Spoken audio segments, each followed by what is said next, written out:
Welcome back. My name is Brandon. Today we've got a fun and interesting custom welding and fabrication video. Stick around. Not long ago I built a custom chiropractor table using one of these electric kids cars as a prop. Well, today we're going to be building another one. We're going to do it a little bit differently. For those of you that aren't aware, kids can go to chiropractors. It can help with all sorts of different ailments and problems that they have, including like bedwetting. Well, what we're going to be building today is a metal frame that goes around the perimeter of the top. Someone else is going to come back through and put on plywood and make cushions, and that's actually going to be the area that the child gets adjusted on. And the reason for this, so it's not intimidating to a child. It's like a doctor's office. Kids get nervous about going to the doctors, the dentist, anywhere that looks clinical. So if this can, look a little more fun or a little more interesting and enjoying, kids will be less apt to be afraid. Without any further ado, I've already figured out that for length, I need them to be 45 by 32 wide. We're going to miter the corners because that way we won't have any open ends. If we don't miter them, one end, one way or the other, will be left open.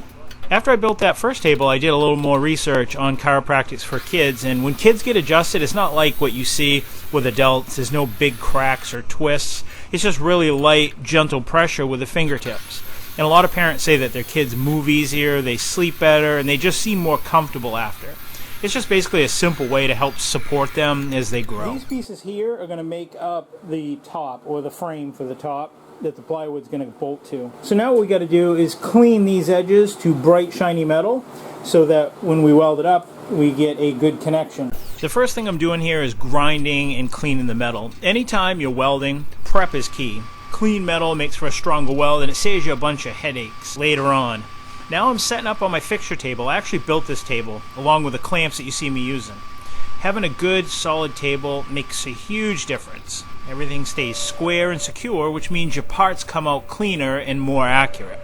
The clamps lock everything down so I can focus on the weld instead of chasing pieces around. It's one of those things that takes time to build, but it definitely pays off every time I use it. And if you want to see how I did it, I'll have links down below and up above. Now I'm moving on to the MIG welding. Overhead, I got my fume extractor running. That's a must-have for shop safety. Welding puts off smoke and fumes.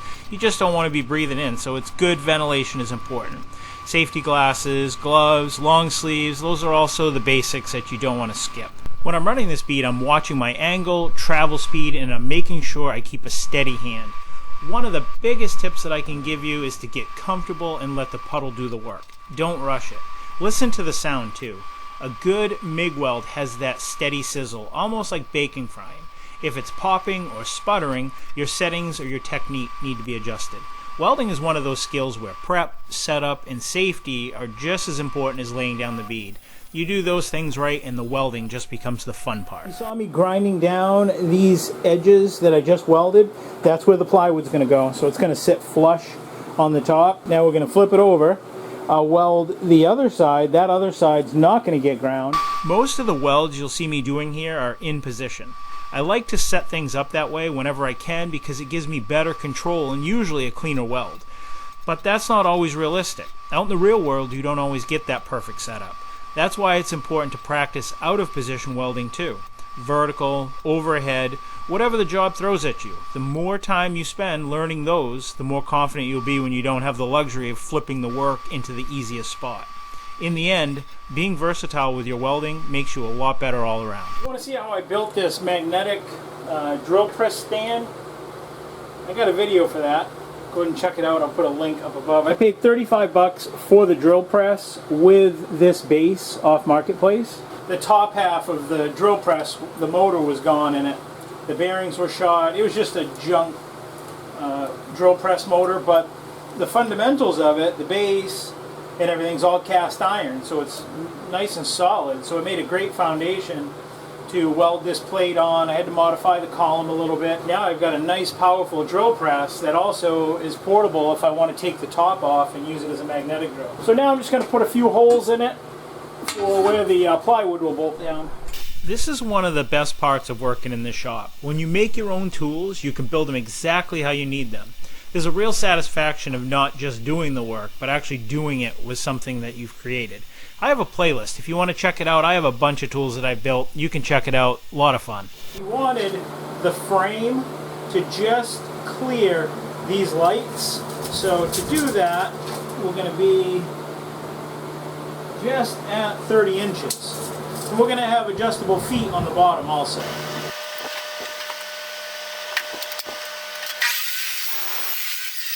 Because these legs are 1.25" material joining up to 1" material, I'm actually notching out the 1.25". So that makes a 1" notch in and a 1" notch up. That'll allow me to get all kinds of weld all the way around. And here's another one of those tools that I built. This is my portable bandsaw stand that I built using scrap metal in my Milwaukee portable bandsaw. I use this probably more than any tool in the workshop, and up until I built it, that Milwaukee bandsaw sat in the case 90% of the time. Now I use it all the time. Go check out that build also. You can see how by doing it that way, you get a lot more weld on it. That way it allows me to go all the way around. Over time, the longer you do this, you'll learn little tips and tricks. And right here, I just clamped a little scrap piece of metal to the backside to be used as a shelf so I could set this piece on it, just so it holds it in place while I weld it. Another tip, I'm doing duplicate items as one, so I've already drilled some holes in these legs. Now I'm doing 2 holes at once. It just makes things a lot quicker. All right, I fast forwarded a little bit, got a little more done, got the other 2 legs on, got some cross bracing in, and now I'm at a crossroads where I think I need to change this or change the design a little bit. This looks really wide. Well, one of the concerns that the customer has is that he doesn't want the kids climbing on the tires and messing with the mirrors on this little car. One of the concerns that I have is that this is actually a little too wide, and the chiropractor mentioned that sometimes when he's doing an adjustment, he'll actually lean on the table himself, kind of like sit on it on the edge. And if your butt isn't way back on it, it feels like it's going to be tippy. So for that reason, I'm going to narrow the top so that it mirrors what I've done here. I really can't go wrong by narrowing this up. The easy solution is when they go to put the plywood on it, have the plywood hang over a little bit more. You know, just overhang the plywood a little extra. That's going to involve me cutting this, shortening it, doing the same thing, so this will end up getting cut and welded to the face of that, just like that one. This will make a lot more sense once we get this all done, and I'll set it back on the car and you can see how close all the dimensions are. But I'm going to make this table so that it's not necessarily attached to the car, so that you can pick the table up, move the table into the room, and then move the car as well, because it's pretty heavy. The car's got quite a bit of weight to it. Right here I'm drilling holes, and as you'll see, I've got pieces stacked up. Doing multiple at once saves a lot of time, and it keeps everything consistent. A lot of the work I do, I carry the plans in my head.